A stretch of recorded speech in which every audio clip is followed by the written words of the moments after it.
Kung alam nyo lang kung gaano siya ka-worried since last night. First time to stand up here and do the worship leading. I'm also worried as a public speaker. I get worried if I will be able to deliver the message well. I get worried if I'll be communicating whatever the Lord has in store for us. And so, just like many preachers, bago kami umakyat dito, we utter a prayer to the Lord. Lord, use me to speak your word. Not my word, but God's word to all of you. Maraming uri ng worry. Worried ba kayo kung kasya ang 500 para sa Noche Buena nyo?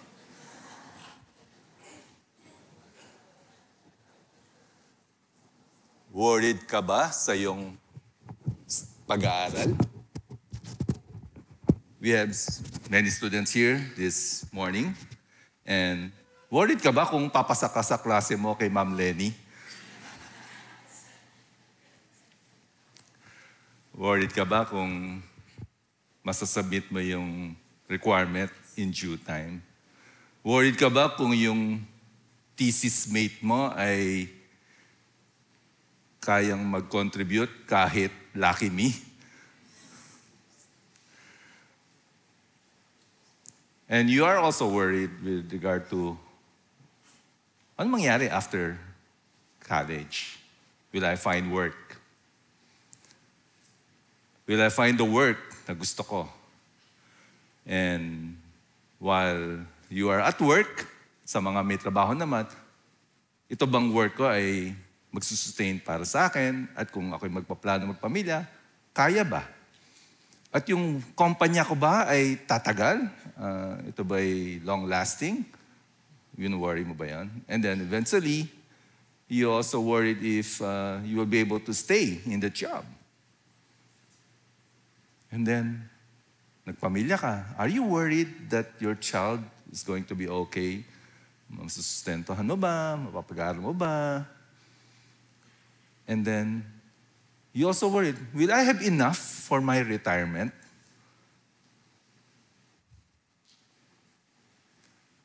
Sige nga, paramihan tayo ng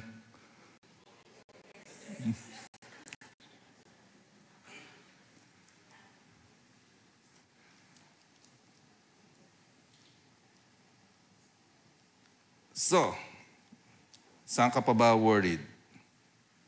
Pag-isipan mo.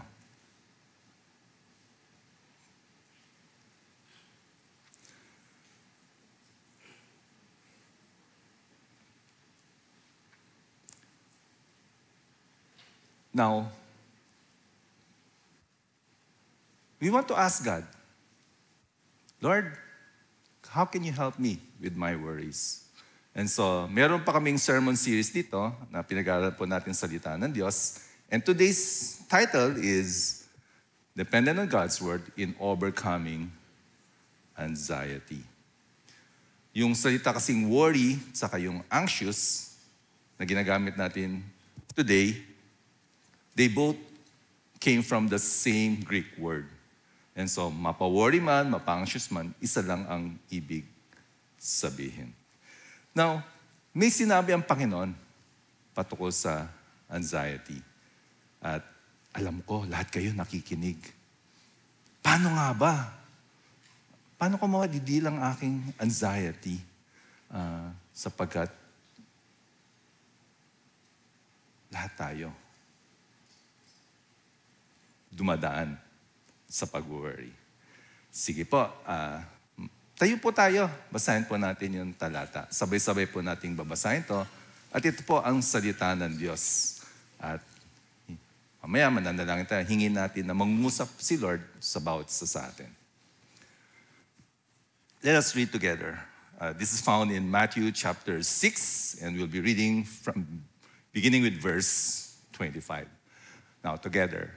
Therefore, I tell you, do not be anxious about your life, what you will eat or what you will drink, nor about your body, what you will put on. Is not life more than food, and the body more than clothing? Look at the birds of the air. They neither sow, nor reap, nor gather into barns, and yet your heavenly Father feeds them. Are you not of more value than they? And which of you, by being anxious, can add a single hour to his span of life? And why are you anxious about clothing? Consider lilies of the field, how they grow. They neither toil nor spin. Yet I tell you, even Solomon in all his glory was not arrayed like one of these. But if God clothes the grass of the field, which today is alive and tomorrow is thrown into the oven, will he not much more clothe you, O you, all little faith?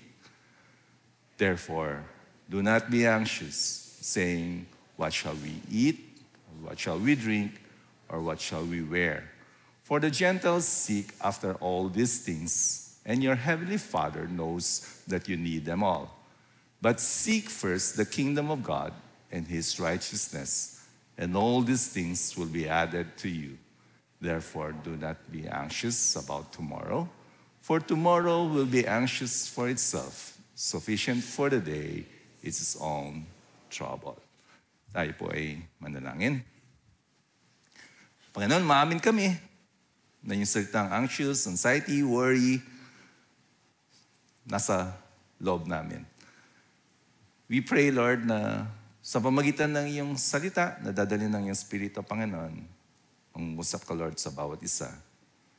Nawa, Panginoon, panghawakan namin ang iyong salita. Ito ang magpatibay sa buhay namin at sa aming pananampalataya. Kami mo'y nananalangin sa ngalan ni Jesus. Amen. Upo tayo. So again, dependent on God's word. Ito po ang sinabi ng Panginoon. Maaari po kasing meron tayong mga haka-haka, meron tayong pinanghahawakan, kaya lalo tayong nagiging anxious. Maaring hindi ito galing sa salita ng Diyos itong mga pinanghahawakan natin. So, sabi ng Panginoon, therefore, I tell you. Therefore, I tell you. Sa makatuwid, itong sinasabi ko sa inyo. So, sa pag-aaral po ng salita ng Diyos, mahalaga po na basahin natin ano yung konteksto na sinasabi. Hindi po tayong basta na lang kukuha ng talata na gusto natin kasi masarap pakinggan, nakakabigay ng kasiyahan. Therefore, nung panahon po namin, usong-uso po si Dolphy at si Panchito. Nag-usap po sila. Sabi ni Dolphy, sumakatuwid. And syempre, ang tanong, sumakatuwid saan? So, ganun din po sa salita ng Diyos. Pag sinabing therefore, balikan mo. Ano yung sinabi before that? Para maintindihan mo, ano ba yung sumakatuwid? Ikaw, kausapin mo yung asawa mo, sabihin mo, sumakatuwid. Ano yung sasabihin niya sa'yo?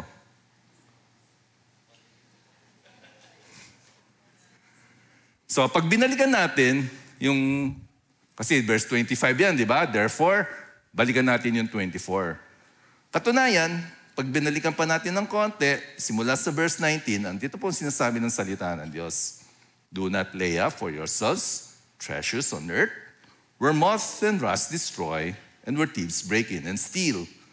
But lay up for yourselves treasures in heaven, where neither moth nor rust destroys, and where thieves do not break in and steal.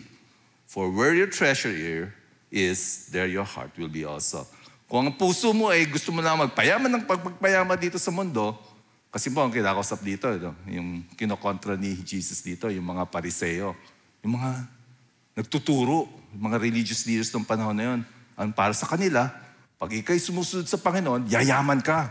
Pag naglilingkod ka sa Panginoon, yayaman ka. Kinokorek yun ng Panginoon, Jesus, ang maling katuruan na yon. Kasi nga, sabi dito sa verse 22, the eye is the lamp of the body, so if your eye is healthy, your whole body will be full of light. But if your eye is bad, your whole body will be full of darkness. If then the light of you is in the darkness, how great is the darkness? Pag patay ka sa kasalanan, hindi ka nakikinig sa Panginoon, mapapaisip ka at gugustuhin mo ng yumaman ng yumaman. At sa katunayan, sabi sa verse 24, no one can serve two masters. For either he will hate the one and love the other, or he will be devoted to the one and despise the other. You cannot serve God and money. Hindi mo pwedeng sabihin na ako ay maglilingkod. Iisa lang ang master mo. Pipili ka, ang Diyos ba o ang yaman? Hindi naman sinasabi ng Panginoon na, uy, huwag ka magtrabaho. Ang pinag-uusapan dito, sino ang iyong master? Sino ang nagdidikta ng iyong buhay? Ang Diyos ba? Ang iyong master? Siya ba yung Lord mo? O ang pera? Malalaman mo yan kung sino talaga ang tunay mong Diyos. Kasi pag nagkaroon ng conflict, pipili ka. Saan ko gagamitin tong oras na to? Nagkaroon ng conflict. Madali kasi kung pag nagkasabay, sinong unahin ko? Ang Diyos ba o ang yaman? Isa lang ang master. Ngayon, sabi ng Panginoong Jesus sa verse 25,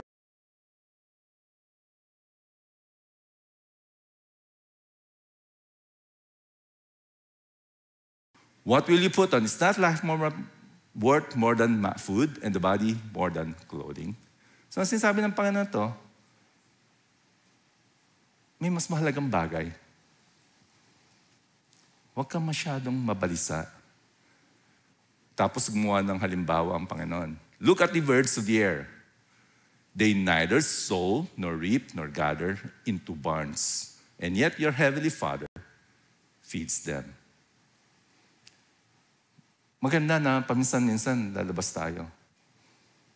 Kung may mga puno sa paligid mo, pansinin mo yung mga ibon. Doon makikita mo kung sino ang Panginoon. Sabi rito, yun nga itong mga ibon, hindi nga nagtatanim, hindi umaani, hindi nag-iipon sa kanyang bodega. And yet, God the Father feeds them. So, as the birds go through their daily life, siguro pagising nila sa umaga, ang prayer ng mga birds, Lord, give me this day my daily bread. Hindi yung, Lord, give me today yaman na maglalas ng 100 years.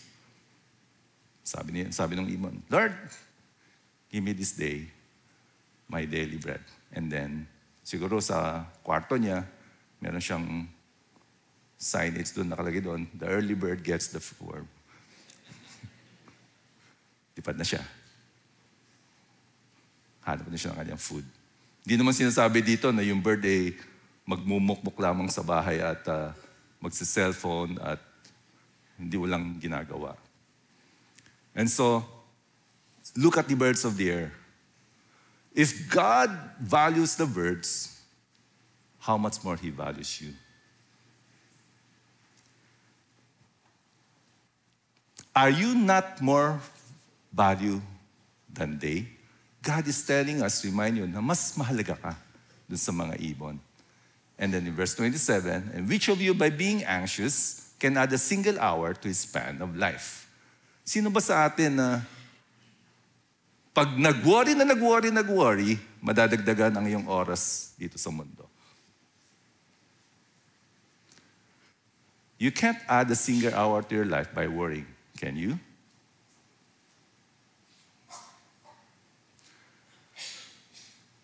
As a matter of fact, if we worry too much, it's a stress, and we all know that stress is a big factor to our health concerns. Totoo yan, di ba? Sa medical science, stress is a big factor sa ating kalusugan. Now, when we talk about anxiety, medical sciences will tell us na maraming factors that brings about anxiety disorders. Trauma, social environment, even biological concerns. Alam ba natin na yung thyroid, kahit maliit lang, pwede mag-contribute sa ating anxiety disorder. So, it would be good that we look into those factors when you are experiencing anxiety disorder. You sense it. Hindi ka na makatulog, you're trembling, you're always in constant fear. Mga kapatid, I hope that when you are experiencing anxiety disorder, or more severe than that, you will take the heart to tell somebody you trust. Sabihin mo sa kanya. Sabihin mo, kaibigan, or mom, or dad, papa, mama, kung sino man yun, you have that full trust. I think I'm suffering from anxiety disorder. At kapag ikaw naman ang nasabihan, huwag mong ipapasatabi. Wala yan! Kaka-ML mo yan, kaya ka ganyan. No, listen well. Kung ikaw ang pinagsabihan, take it with such loving privilege, knowing that somebody trusts you and told you about it. And then, you sense that you need more help in order to care for this person, ask for more help. And sa ating mga taga-GCF dito, kapag may sa inyo nagsabi na kaya yan meron anxiety disorder, kulang yan sa pananampalataya. Pag narinig ko sa iyo yon, pipingutin ko yung tenga mo.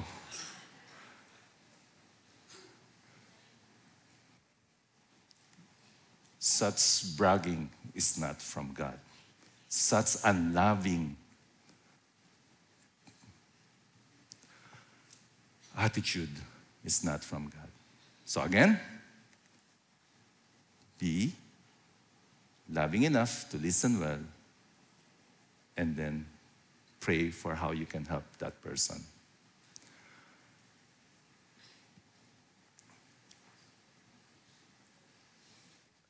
The Lord is my helper. When you're going through worries, keep in mind, the Lord is my helper. Hebrews 13, beginning with verse 5. Keep your life free from love of money and be content with what you have. Kasi nga, balikan natin yung Matthew 6, ang ina-address ni Jesus doon, yung mga Pariseo na yaman na lang at yaman dito sa lupa, ang inatupag, ginagamit pa ang pagtuturo, being religious in order to gain wealth. Ang sabi ng salita ng Panginoon, mula sa chapter 13 of Hebrews, keep your life free from the love of money and be content with what you have. Be content with what you have. One of the causes of worries is us wanting more. We see our neighbor having this, we want this. We see our friends having this, we want them also. But you know, the gift of contentment is be able to say, thank you, Lord, for what I have. That will bring contentment. Now, as we look at this passage, yung unang dating, parang yung material things na naman, kung ano meron ka. But look at the next part. For He has said, I will never leave you nor forsake you. I will not leave you nor forsake you. Ang pangako ng Panginoon sa atin, hindi kita iiwan, hindi kita pababayaan. Not only with regard to your needs here on earth, but the promise is God Himself. Ang pangako ng Panginoon sa atin, hindi kita iiwan, hindi kita pababayaan. And look at the next, in verse 6. So we can confidently say, the Lord is my helper. Ang Panginoon ang tutulong sa akin. I will not fear. What can man do to me? hindi ko kailangang matakot. Hindi ko kailangan. Dahil ang promise, I will never leave you nor forsake you. The Lord is my helper. Ang Panginoon ang tutulong sa akin. So, ano yung promise? Be content with what you have. What do you have? God is reminding you that you have Him. You have the Lord who is your helper.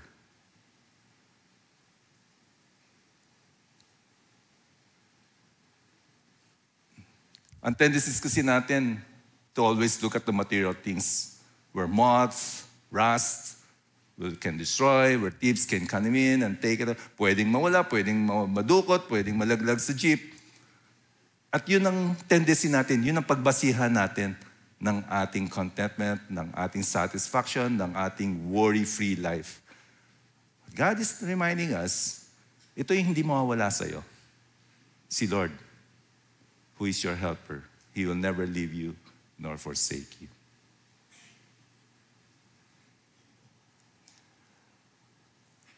Again, do not be anxious, for you are far more valuable to God than birds in the air that He provides for. Kung wala kang makitang ibon dahil walang puno sa kapaligiran mo, pumunta ka sa DC lang Piborgo sa gabi. Dala ka lang ng payong.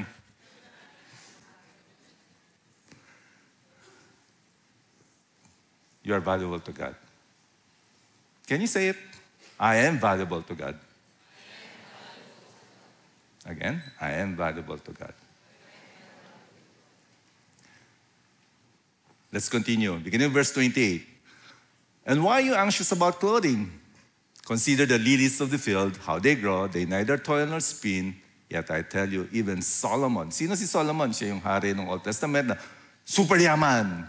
Mas mayaman siya sa top 10 doon sa bilyonaryo list. Mga bilyonaryo ng Pilipinas. Pag sama-samahin mo yung yaman nila, wala silang sinabi sa yaman ni Solomon. And yet, sabi dito, yet I tell you, even Solomon na super yaman, in all his glory was not arrayed like one of this. But if God so clothes the grass of the field, which today is alive and tomorrow is thrown into the oven, will He not much more clothe you, O you of little faith? Kung ganong makapangyarihan ang Panginoon na nagkapag-create siya ng mga lilies in the field, in the pan, na tomorrow pwedeng mawala na, malanta na, and yet, ikaw nag-worry ka sa kakayahan ng Diyos.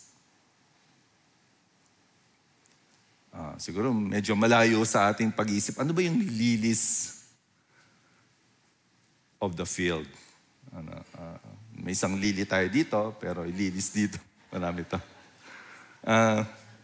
Kapon po sa KKK Foundation. Sa Lipo po yan, meron pa kaming foundation, may ministry doon, nagtuturo po ng mga kabataan. Naroon po ako, I did my going around, checking the facilities. At ito po napansin ko habang naglalakad ako. Kaya kinuha ko yung phone ko, pinicturean ko yung mga nakita ko sa kapaligiran. Amazed na amazed ako doon sa bulaklak na yun. Sabi ko, wow, damo lang yan. Ang ganda. Yung kulay pink ko, maliliit. Ang ganda, kahit maliit lang siya, ang ganda niya. Sap sa mata. Ito may white sa labas, maliliit siya, tapos may purple sa loob. Ako, damo lang yan. Ganda naman. Yan, alam niyo siguro yan, kung ano yan. Di ba how creative God created each of them? Dito, na-amaze din ako dito. Ito yung nagbabad pa lang sila. Tapos yun, mamumulaklak na kulay purple, light purple. So, of course, yesterday when I was doing the rounds, nasa mind ko yung my sermon for today, reflecting on it. So, napansin ko yung mga bulaklak na yan. Grabe, how powerful, how creative God is. that He created all these things. And yet, para sa atin, maring, lalo na yung mga taga-rural, mga taga-pagulingin, parang wala na. Everyday nakita mo, hindi mo na napapansin. Pero sa ating mga iba naman taga-bayan, mas na-appreciate mo kasi minsan mo lang makita. Malay mo, isang araw, pagdako sa bahay niyo, nakatadim na yan. Nasa paso na. Parang yung talbos lang ng komete sa iba. Sa bukid, ano lang yan eh. Saka yung mga fern, sa mga tabig ilog, damo lang yan eh. Pero sa mga taga-bayan, wow, fern! Look at the lilies of the field. Look at these flowers. They remind us of how powerful and how creative God is.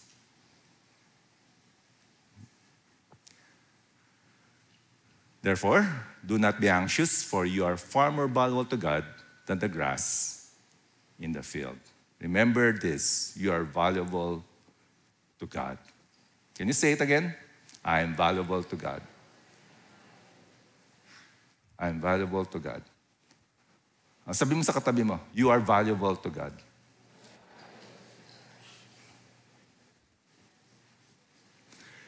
In the midst of all our worries, in the midst of all your worries,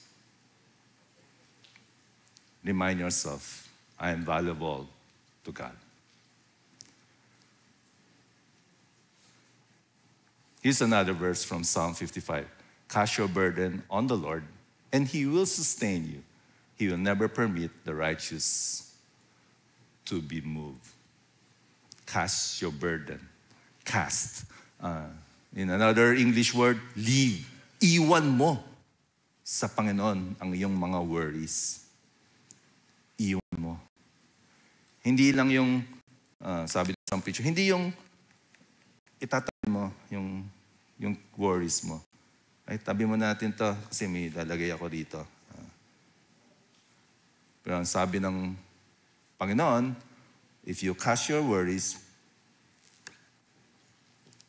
hindi lamang yung, Lord, tatabi ko muna. Ang sabi ng Panginoon, cast your worries. Tapon mo. Leave it. Ganun daw yung pag-cast ng burden. Leave it. Or, better yet, you leave it to the Lord. Lord, ito yung worries ko. You know it. You understand me. I leave it with you, Lord. Cast your burdens. Leave your worries with the Lord. Now, there's another verse about casting your worries. 1 Peter 5. Humble yourselves, therefore, under the mighty hand of God, so that at the proper time, He may exalt you, casting all your anxieties on Him because He cares for you. So yung casting daw, yung leaving your worries to God, ang dahilan, because alam mo, God cares for you. Because God cares for you. Now, itong 1 Peter, yung aklat na to sa New Testament, na sinulat ni Apostle Peter, ang context niyan, ang sinusulatan niya, yung mga Kristiyanong dumadaan sa persecution. Yung salitang persecution, ibig sabihin niyan, yung ikaw ay mananampalataya ng Panginoon, tapos may pinagdadaanan kang matinding mga kahirapan at pagsubok dahil sa iyong pananampalataya. Dumadaan yung mga mananampalataya ng Panginoon. Sila yung nanampalataya sa Panginoon, tapos dumadaan sila sa kahirapan at pagsubok. Yun ang konteksto niya. Ngayon, ang sabi ni Peter, nung sinulat itong liham na to, para sa mga mananampalataya na dumadaan sa pagsubok, humble yourselves, therefore, under the mighty hand of God, so that at the proper time, He may exalt you. Sa gitna ng kahirapan, ng persecution, ng pagsubok, magpakumbaba ka. Isuko mo yung sarili mo sa Panginoon, sa Kanyang powerful hand, sa Kanyang almighty hand, sa Kanyang sovereign will. Hindi ba't ang gusto natin, uy, pag ako'y nanampalataya na, Pag ako'y naging Kristiyano, dapat yumaman na ako. Lahat ng hilingin ko, bibigay ni Lord. Kasi mananampalataya ako. Kailangan wala ng pagsubok. Kailangan wala ng kahirapan. Eh, ang sabi dito, kaya nga kayo dumadaan sa pagsubok dahil kayo mananampalataya. Ganun pa man, sabi ng Panginoon, sabi ng salita ng Diyos, magpakumbaba ka. Surrender mo yung sarili mo sa powerful hand ni God. Kaya, isuko mo, pagdating ng oras, siya ang magtataas sa'yo. Ang Panginoon mag-e-exalt sa'yo. Kung ano man ang worry mo, anong pinagdadaanan mo, isuko mo ang sarili mo sa Panginoon. Meron pa tayong term na sinasabi patungkol sa katangian ng Diyos. Omniscient. Scient, meaning coming from the word that also translates to science. Omni means all. Omni, all science or all knowing. Okay. So, ang Panginoon, all-knowing siya. Alam niya ang lahat. Hindi siya yung Diyos na nagugulat. Ay, bakit ganun nangyari? Ang Diyos ay ang Diyos na lumikha ng lahat. Wala siyang simula, wala siyang katapusan. Alam niya ang lahat. Mahalaga yun na maintindihan natin. Ang Diyos, ang tunay na Diyos, ha? Kasi baka naman meron kang Diyos na kailangan mo pambuhatin at ilagay sa isang lugar pag kailangan. Ang tunay na Diyos, alam niya ang lahat. Ngayon, hindi lamang yon. Kung kikilalanin natin ang tunay na Diyos, siya yung tinatawag nating sovereign God. Sovereign. Spell sovereign. Ito ang spelling ng sovereign. S-O-V-E, reign, paghahari. Reign, lordship, reign. Ang sinasabi ng salitang sovereign, nakatangian ng ating tunay na Diyos, with reference to God, it means that God is the supreme ruler and authority, that He ordains whatever comes to pass, and that His divine purpose is always accomplished. Yun po ang tunay na Diyos. Hindi yung Diyos na hindi alam nangyayari, ngunit siya yung Diyos na nag-o-ordain ng lahat ng pangyayari. At lahat ay in-ordain niya according sa kanyang layunin. Yun po ang Diyos. He is the sovereign God. Now, sa ating mga taga-GCF, I know it will take time for us to really understand what it means for God to be self-sovereign. I know it will take time for us to really accept it, that God is sovereign. And sa ating mga bisita dito, perhaps this is the first time you heard the word sovereign. Ang Diyos, siya ang supreme ruler. Siya ang may-ari ng lahat. Siya ang nag-o-order ng things. Sapagkat siya ang Diyos. Hindi siya tiny God. He is the supreme ruler. And I know that even naman sa akin I'm still in the process of fully grasping, embracing this verse and who God really is. Kasi meron akong struggle na yung gusto ko mangyari, Lord. Bakit naman iba yung gusto mo, Lord? Ito yung crush ko eh. Bakit may mahal na iba?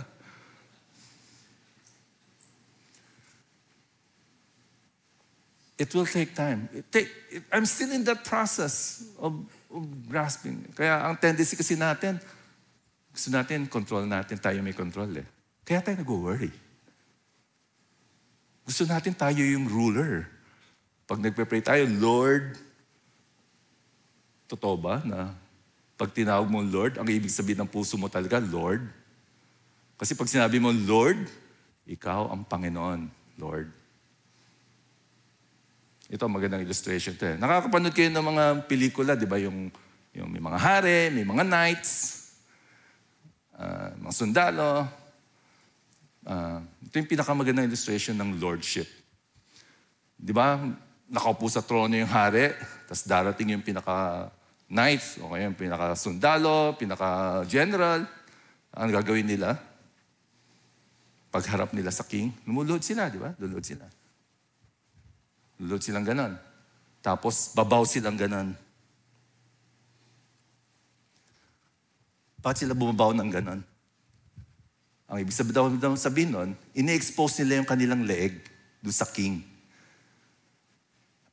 Ikaw ang Lord, ikaw ang hari, ano man ang gusto mo, pwede mong putulin ang ulo ko. Yun naging sabihin ng Lord. So pag dinawag natin ang ating Diyos na Lord, Lord, you are the Lord. You are the sovereign God. You reign. Ikaw ang nagahari. Pero Lord, ikaw ang Lord, pero ito yung gusto ko. Kaya nagwo-worry yan tayo. Kasi hindi natin mahawakan ang mga susunod na pangyayari. Gusto natin, hawak natin. Gusto natin, kung ano yung gusto natin, yun ang mangyayari. Nag-worry yan tayo. Pero kung naintindihan natin na si God ang nag-ordain nito, sapagat siya ang Lord ng aking ng buhay, siya yung supreme authority ng buhay ko, then alam ko na He cares for me, alam ko na I'm valuable to Him, alam ko na yung ginagawa niya ay may divine purpose na gusto niya ma-accomplish sa buhay ko. Kahit hindi ko gusto.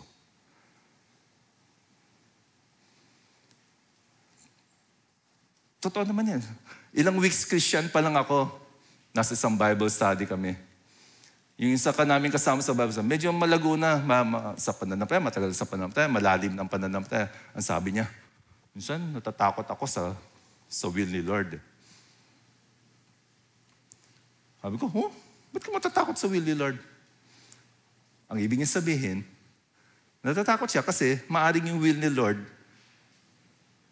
hindi niya will. Hindi sang-ayon siya sa gusto ng Panginoon. Kaya mahalaga na maintindihan natin na si Lord, si God, the King of all kings, that's what it means. The sovereign God is the King of all kings. He's the Lord of lords, to whom we will bow one day. He's the supreme ruler and authority. Siya yung may authority. That He ordains whatever comes to pass and that His divine purpose is always accomplished. Kaya dito, sa mga Krisyanong dumadaan ng pagsubok, Krisyano mananampalataya, dumadaan sa pagsubok. Sabi dito, humble yourselves therefore under God's mighty hand of God, so that at the proper time, He may exalt you. Siya yung nag-o-ordain. Sa panahon na to, dadaan kayo sa pagsubok. Pagdating ng araw, magpakumbaba kayo. I will exalt you. Therefore, yung transitive verb, casting. Ang gagawin ninyo sa pansamantala, casting. Leaving all your worries and cares to God. Bakit? Because He cares for you. Because God cares for you.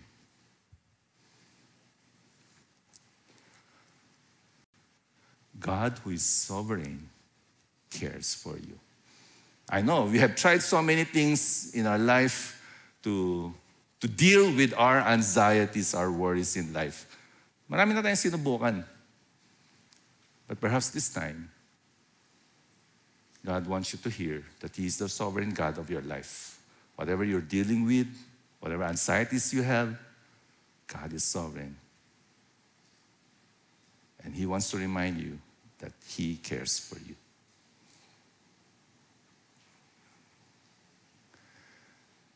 Tuloy po natin itong pinag-aralan natin Matthew 6. Kung ganon, you are valuable, valuable than the birds of the air, valuable than the grass in the field. Therefore, muli, sumakatuwid. Ngayong naintindihan mo na ikaw ay more valuable, far more valuable than birds of the air, than grass in the field. Therefore, do not be anxious, saying, what shall we eat? Or what shall we drink? Or what shall we wear? Bakit nagwo-worry yung ibang tao to the extreme of severe worries? Sabi sa verse 32, "For the Gentiles seek after all these things, and your heavenly Father knows what you need them all." Kasi nga, yung mga hindi mananampalataya, ang lagi na lang inisip, mga yaman dito sa lupa. Kaya sa verse 33, "But seek first the kingdom of God and His righteousness, and all these things will be added to you." Unahin mo yung paghahari ng Diyos sa buhay mo. Yun ang unahin mo. Yung kabanalan niya. Yung pagiging matuwid. Yun ang unahin mo. And all these things will be added to you. Verse 34, "Therefore do not be anxious about tomorrow, for tomorrow will be anxious for itself. Sufficient for the day is its own trouble." Last week we heard a preaching from Elder Marlon, yung warning also to us about being proudful with regard to planning our future. Sabi ng words, yung mga mayayabang dyan, sabi nila, next year pupunta kami dito, magtatayo kami ng kumpanya, dito mag-abroad ako, papayaman ako. Nagkakaroon ng yabang, ng pride. It's all because, ako, kaya ko to, ako. Ang sabi ng verse, hindi mo nga alam ano mangyayari bukas yabang-yabang mo.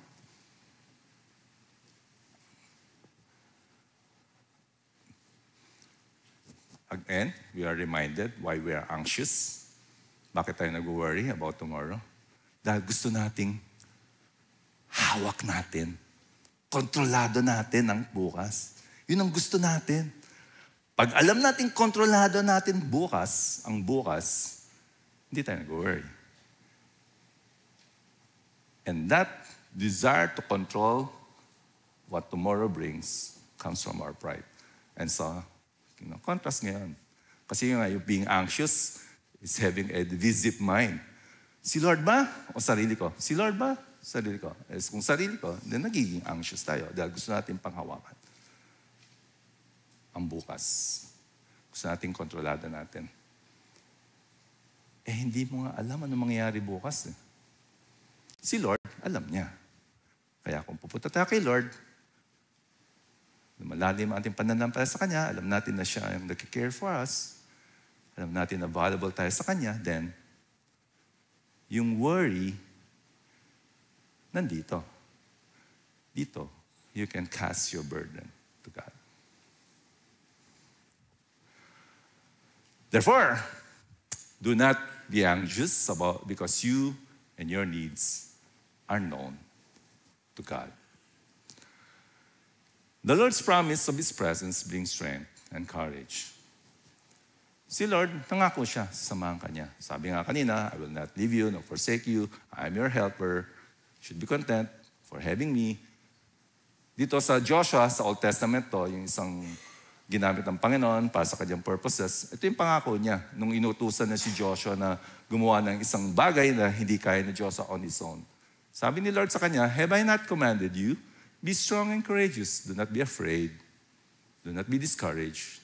For the Lord your God will be with you wherever you go." Sasamahan ka ng Panginoon. At yun ang ating source of courage and strength. Yung promise ni God. In John 14, the verses read, "These things I have spoken to you while I am still with you. But the Helper, the Holy Spirit, whom the Father will send in my name, He will teach you all things and bring to your remembrance all that I have said to you. Peace I leave with you, my peace I give you. Not as the world gives, do I give you. Let not your hearts be troubled, neither let them be afraid." Natatakot yung mga disipulo nung panahon na yun, nung kasama ni Jesus yung mga disipulo niya. Takot na takot sila kasi sabi ni Jesus, alis na ako. Kasi nga, ipapako na siya sa krus. Ngayon, ang pangako ng Panginoon Jesus, hindi matakot. I will send the Holy Spirit. Siya yung helper. Yung banal na spirito. Siya yung magpapaalala sa inyo. Tapos yung peace na makakamtan ninyo, manggagaling sa Kanya. Hindi galing sa mundo. Again, a reminder, pag yung hinahanap mong peace, yung kapayapaan sa puso mo ay by sight, then problema talaga.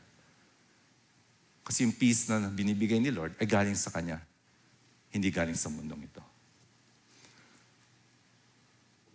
In 1 John 4, by this we know that we abide in Him and He in us, because He has given us of His Spirit.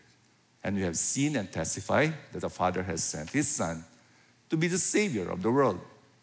Whoever confesses that Jesus is the Son of God, God abides in Him and He in God, so that we have come to know and to believe the love that God has for us. God is love, and whoever abides in love abides in God, and God abides in him.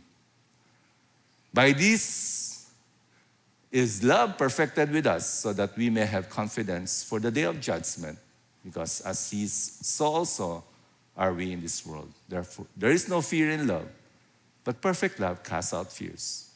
For fear has to do with punishment, and whoever fears has not been perfected in love. Sa ating mga bisita dito, alam ba niyo yung kaparusahan kapag hindi kayo nag-submit on time kay Ma'am Lenny?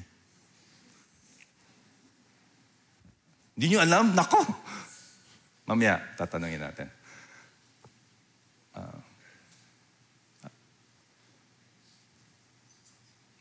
May sinasabing perfect love dito sa verse na to. It drives out fear.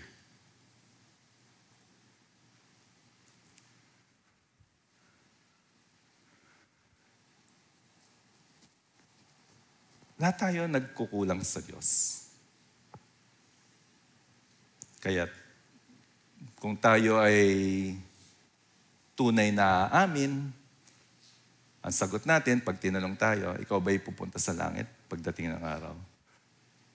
Ang kadalasang sagot, at yun din ang sagot ko noon, hindi ko alam. Sana. Tama?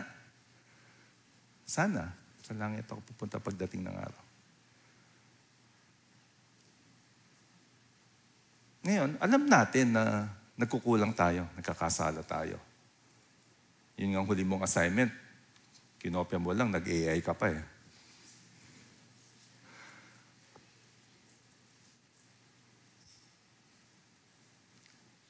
May sinasabing perfect love dito.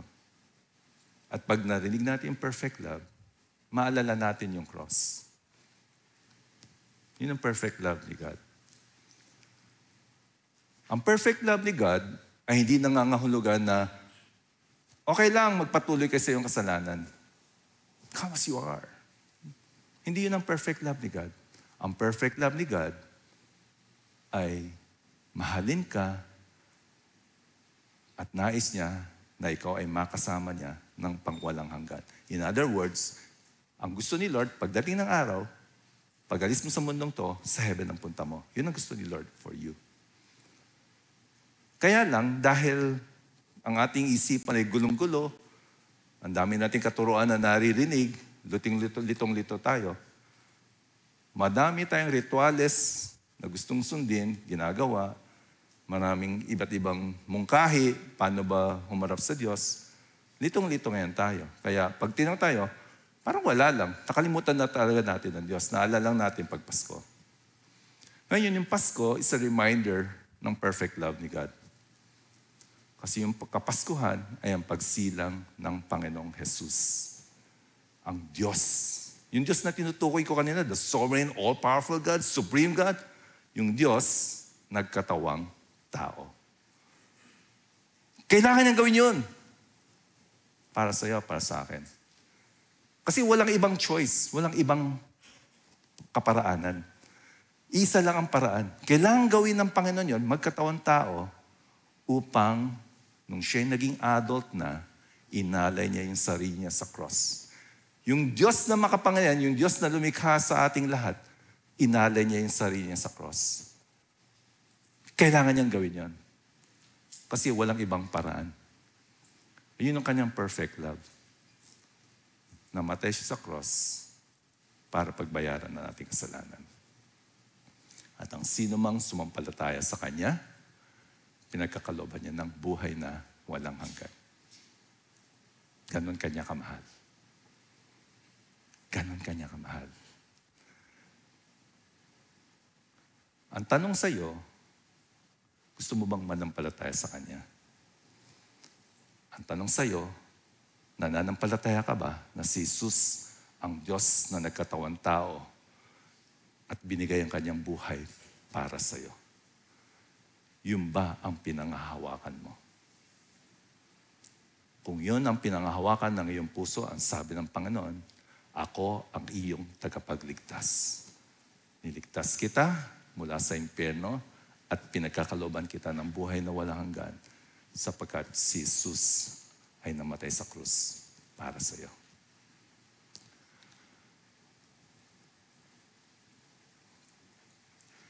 God cares for you. God cares you so much that He chose to die on the cross for you. Now you're worried.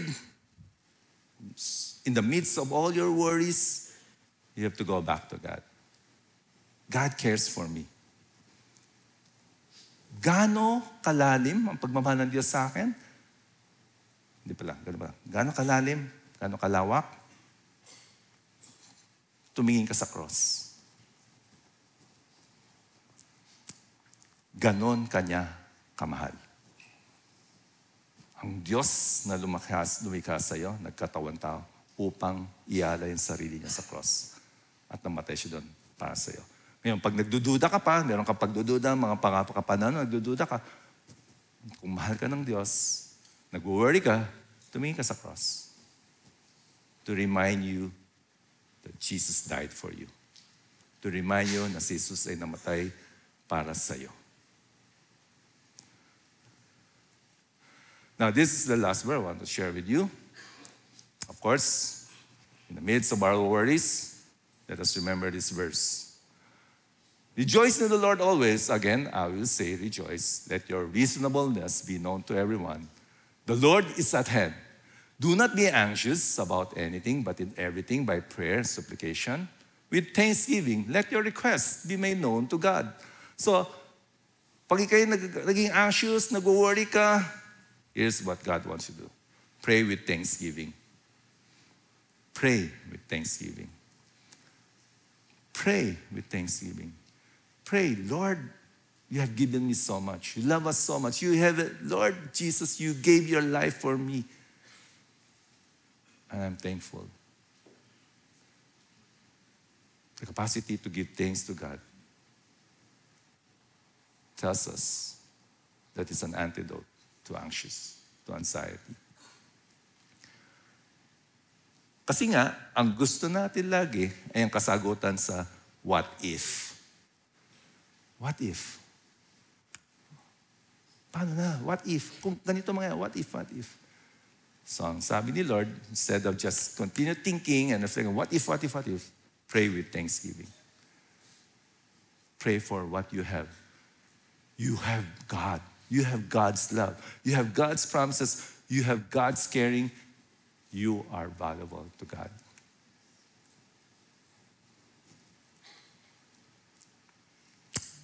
A quick summary of the points that we have learned today. Do not be anxious. 1, God cares for you. 2, cast your anxiety to God. 3, God's love drives out fear. 4, humble yourself under God's sovereign will. 5, pray with thanksgiving. Let us pray.